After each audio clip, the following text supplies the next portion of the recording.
Issuing and returning a book इति प्रशिक्षणार्थं भवद्भ्यः स्वागतम्।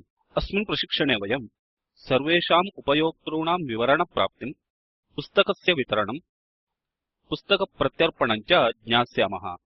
अत्र अस्माभिः उबुन्तु वर्जन 12.04, NetBeans IDE 7.3, JDK 1.7, Firefox web browser 21.0 च उपयुज्यमानानि सन्ति।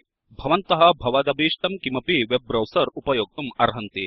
एतस्य प्रशिक्षणस्य अनुसरणाय जावा सर्वलेट JSP इत्यनयोः प्राथमिकज्ञानस्य, इन्वेंटरीज़ इत्येतेषां निर्माणस्य दर्शनस्य च परिचयः भवद्भ्यः भवेत्। नो चेत् सम्बद्ध ट्युटोरियल् प्राप्त्यै कृपया अस्माकं वेबसाइट सम्पर्कं कुर्वन्तु। पूर्वतनप्रशिक्षणे एडमिन् सेक्शन कथं कार्यं करोति इति अस्माभिः दृष्टम् आसीत्। अत्र अस्मिन् प्रशिक्षणे एडमिन् सेक्शन इत्यत्र वयम् इतोऽपि क्रियात्मकतां योजितवन्तः स्मः। अत्र इदानीं ब्राउजर प्रति गच्छामः। एडमिन् नाम्ना पुनः लॉगिन् करवाम। एडमिन् सेक्शन पेज मध्ये लिस्ट यूजर्स्, चेकआउट, रिटर्न बुक चेति विकल्पद्वयम् अस्ति। इत्येतत् वयं द्रष्टुं शक्नुमः। अधुना वयम् IDE प्रति आगच्छामः। एडमिन् सेक्शन .jsp इत्यस्य अन्तः इतोऽपि रेडियो बटन् द्वयम् अस्ति इत्येतत् अस्माभिः द्रष्टुं शक्यते। एकं लिस्ट यूजर्स् निमित्तम्, अन्यत् चेकआउट रिटर्न बुक निमित्तं च अस्ति। इदानीं ब्राउजर प्रति पुनः आगच्छतु। लिस्ट यूजर्स् निमित्तं रेडियो बटन् उपरि वयं क्लिक् कुर्मः। अत्र फर्स्ट नेम, सरनेम, एज, जेंडर, यूजर नेम च इत्यादीनि विवरणानि सन्ति।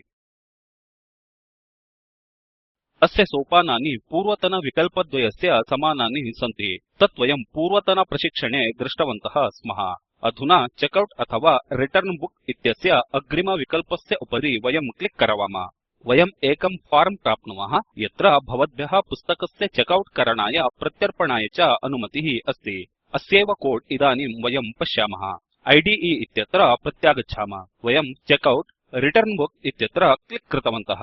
अतः menu selection is equal to checkout book. सोपानानि तु यथा अस्माभिः लिस्ट बुक्स् निमित्तं दृष्टं तथैव सन्ति। किन्तु अत्र रिक्वेस्ट डिस्पैचर इत्येतत् उपयुज्य वयम् अभ्यर्थनं checkout.jsp प्रति फॉर्वर्ड कुर्मः। अधुना वयं checkout.jsp प्रति आगच्छामः। एतत् पृष्ठं listbooks.jsp इत्यस्य समानम् अस्ति। किन्तु प्रत्येकस्य पुस्तकस्य पुरतः एकैकं रेडियो बटन् अस्ति। यतः एतेन वयं तत् पुस्तकं चेकआउट रिटर्न कर्तुं शक्नुमः। येन पुस्तकं चेकआउट करणीयं तस्य उपयोक्तुः यूजर नेम प्राप्त्यर्थम् अस्माकं समीपे यूजर नेम इति फील्ड अपि अस्ति। पुस्तकस्य प्रत्यर्पणदिनाङ्कं सेट् कर्तुम् अस्माभिः सह डेट फील्ड अपि अस्ति। प्रकृतदिनाङ्कात् एकसप्ताहानन्तरं वयं प्रत्यर्पणदिनाङ्कं सेट् कृतवन्तः स्मः। एतत् क्लास् कैलेंडर उपयुज्य कृतम् अस्ति। अस्य वर्गस्य add पैरामीटर द्वयं स्वीकरोति। प्रथमं वर्षस्य प्रकृतः दिनाङ्कः, द्वितीयं प्रकृतदिनाङ्काय योजनीयानां दिनानां संख्या। वयं 7 दिनान् योजितवन्तः। अधुना लक्ष्यतां यत् form action is equal to checkout servlet. इदानीं ब्राउजर इत्यत्र प्रत्यागच्छामः। वयं बुक ID 1 इत्यत्र क्लिक् कुर्मः। यूजर नेम इत्यत्र आर्या इति टङ्कयतु। प्रत्यर्पणदिनाङ्कः अद्यतनदिनाङ्कात् एकसप्ताहानन्तरम् अस्ति इत्येतत् वयं द्रष्टुं शक्नुमः। अवेलेबल कॉपीस् संख्या 9 अस्ति इत्येतत् लक्षयतु। चेकआउट बुक इत्यत्र क्लिक् करोतु। वयं चेकआउट सक्सेस् पेज प्राप्नुमः। एडमिन् सेक्शन पेज प्रति आगन्तुं वयं हियर् इत्यत्र क्लिक् कुर्मः। पुनः चेकआउट रिटर्न बुक इत्यत्र क्लिक् करोतु। अवेलेबल कॉपीस् इत्येतेषां संख्या न्यूनीभूय 8 जाता अस्ति इति वयं द्रष्टुं शक्नुमः। अधुना एतस्य कोड् वयं पश्यामः। IDE इत्यत्र प्रत्यागच्छतु। चेकआउट सर्वलेट.java प्रति गच्छतु। वयं एरर् मेसेजेस् आवलीं सेट् कृतवन्तः स्मः। रिक्वेस्ट इत्यत्र वयं एरर् मेसेजेस् सेट् कृतवन्तः स्मः। गेत् पैरामीटर उपयुज्य रिक्वेस्ट तः वयं यूजर नेम प्राप्नुमः। एवमेव वयं get checkout book, return book, book ID च प्राप्नुमः। तदनन्तरं ID तः बुक ID इत्येतं इंटिजर रूपेण पास् कुर्मः। वयं यूजर नेम, बुक ID चेतौ प्रमाणीकुर्मः। चेकआउट बुक, रिटर्न बुक च इत्येतौ नल इति अस्ति वा इत्यपि वयं प्रमाणीकुर्मः। तदनन्तरं तयोः एकं नल् अस्ति वा इति वयं परिशीलयामः अत्र यूजर एक्सिट्स् मेथड उपयुज्य सिस्टम् मध्ये यूजर अस्ति वा इत्येतत् परिशीलयामः तदनन्तरं मेथड इत्यस्मात् प्रत्यागतं मूल्यं यूजर एक्सिट्स् वेरिएबल इत्यस्मिन् रक्षामः अधुना अस्मिन् मेथड मध्ये वयं किं कुर्मः इति पश्यामः अत्र प्रथमं टेबल इत्यत्र यूजरनेम अस्ति वा इति परिशीलयितुं क्वेरी एक्जिक्यूट कुर्मः अनन्तरं इंटिजर वेरिएबल यूजर एक्सिट्स् इत्येतं 0 इति इनिशियलाइज कुर्मः यूजरनेम वर्तते चेत् वयं यूजर एक्सिट्स् इत्येतं 1 इति सेट् कुर्मः अनन्तरं वयं यूजर एक्सिट्स् इत्यस्य मूल्यं रिटर्न् कुर्मः अतः मेथड शून्यं प्रत्यर्पयति चेत् सिस्टम् मध्ये यूजर न वर्तते इत्यर्थः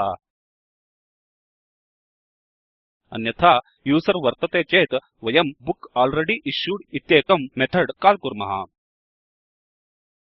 तदनन्तरं मेथड इत्यस्य प्रत्यर्पितं मूल्यं वयं बुक इश्यूड इत्यत्र रक्षामः अत्र तदेव पुस्तकं तस्मै एव उपयोक्त्रे एतावता दत्तं वा इति वयं परिशीलयामः अधुना वयं बुक ऑलरेडी इश्यूड इति मेथड प्रति आगच्छामः अत्र वयं integer variable book already issued इत्येतं 0 इति सेट् कुर्मः समान बुक आईडी युतं किञ्चन पुस्तकं समानेन उपयोक्त्रा इश्यू कृतं वा इति परिशीलयितुं वयं क्वेरी एक्जिक्यूट कुर्मः चेकआउट टेबल तः वयं बुक आईडी प्राप्नुमः बुक आईडी वर्तते चेत् वेरिएबल बुक ऑलरेडी इश्यूड इत्येतं 1 इति सेट् करोतु तदनन्तरं वयं बुक ऑलरेडी इश्यूड इत्यस्य मूल्यं प्रत्यर्पयामः अतः मेथड 1 प्रत्यर्पयति चेत् समानः उपयोक्ता एतत् पुस्तकम् एतावता एव स्वीकृतवान् इति अर्थः अधुना ब्राउज़र इत्यत्र प्रत्यागच्छतु इदानीं वयं समान उपयोक्त्रा समानं पुस्तकं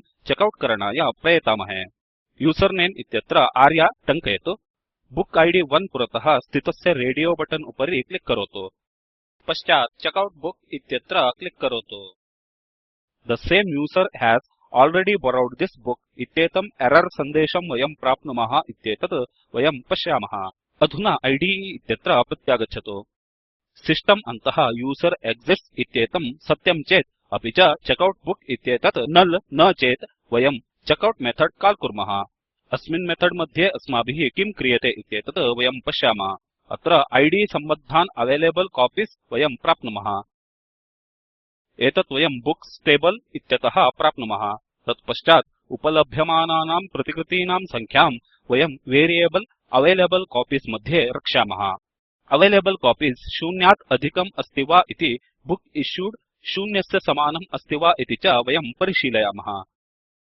वयं रिक्वेस्ट तः डेट ऑफ रिटर्न इत्येतत् प्राप्नुमः तच्च रिटर्न डेट इत्यत्र स्टोर कुर्मः तत्पश्चात् वयं इन्सर्ट् इन्टु चेकआउट काल् कुर्मः इन्सर्ट् इन्टु चेकआउट इत्यस्मिन् मेथड मध्ये वयं किं कुर्मः इति पश्यामः अत्र वयं book ID username return date च चेकआउट टेबल मध्ये स्टोर कुर्मः तदनन्तरं वयं डिक्रिमेंट अवेलेबल कॉपीस् इत्येतत् मेथड काल् कुर्मः अस्मिन् मेथड मध्ये वयं किं कुर्मः इति पश्यामः अत्र वयं बुक्स् टेबल मध्ये अवेलेबल कॉपीस् संख्यायाः 1 न्यूनीकर्तुं क्वेरी एक्जिक्यूट कुर्मः पश्चात् वयं set checkout into request method call कुर्मः एतत् मेथड प्रति आगच्छामः अस्मिन् मेथड मध्ये वयं चेकआउट एट्रिब्यूट इत्येतत् रिक्वेस्ट इत्यत्र सेट् कुर्मः तत्पश्चात् रिक्वेस्ट डिस्पैचर उपयुज्य रिक्वेस्ट इत्येतत् सक्सेस चेकआउट डॉट जेएसपी प्रति सेट् कुर्मः अवेलेबल कॉपीस् शून्यम् अस्ति चेत् वयं there are no copies of the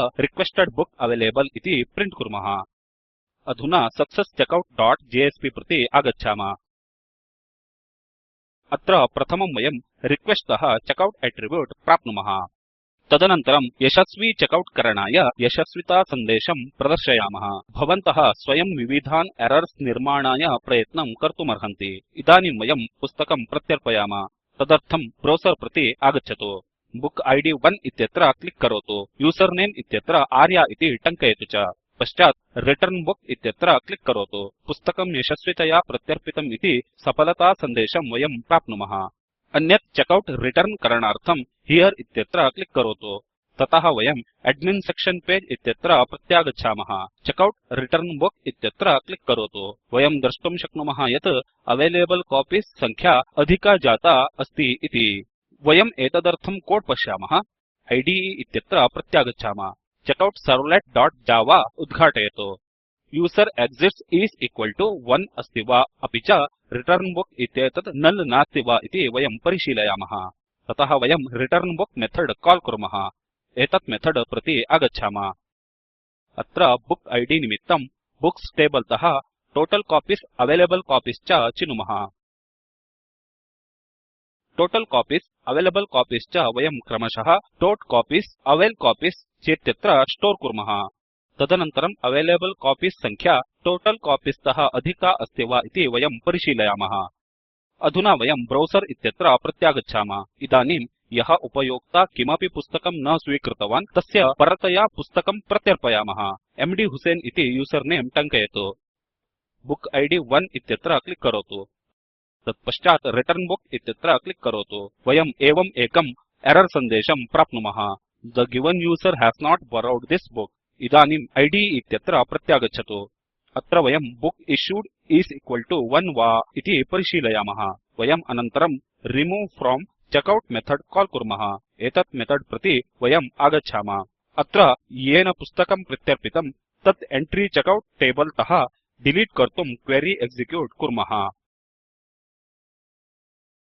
तदनन्तरं इन्क्रीमेंट अवेलेबल कॉपीज इत्येतत् कॉल कुर्मः एतत् मेथड प्रति वयम् आगच्छामः अवेलेबल कॉपीज संख्यायां वयं 1 योजयामः बुक्स टेबल अपडेट कर्तुं वयं क्वेरी एक्जिक्यूट कुर्मः ततः परं वयं set return into request method call कुर्मः एतत् मेथड प्रति आगच्छामः अत्र वयं रिक्वेस्ट इत्यत्र रिटर्न बुक एट्रिब्यूट सेट् कुर्मः तदनन्तरं रिक्वेस्ट डिस्पैचर उपयुज्य सक्सेस रिटर्न पेज पृष्ठं प्रति फॉर्वर्ड कुर्मः success return page success checkout page इत्यस्य समानमेव अस्ति अधुना ब्राउज़र प्रति आगच्छतु लॉगिन् पृष्ठं प्रति पुनः आगच्छतु अत्र विजिटर्स होमे पेज नामकं लिंक अस्ति इत्येतत् वयं द्रष्टुं शक्नुमः उपलभ्यमानानां सर्वेषां पुस्तकानाम् आवलिः अस्माभिः प्राप्यते इत्येतत् वयं द्रष्टुं शक्नुमः एवम् अस्मिन् प्रशिक्षणे वयं सर्वेषाम् उपयोक्तॄणाम् आवलीकरणं पुस्तकप्राप्तिं पुस्तकप्रत्यर्पणं च ज्ञातवन्तः स्मः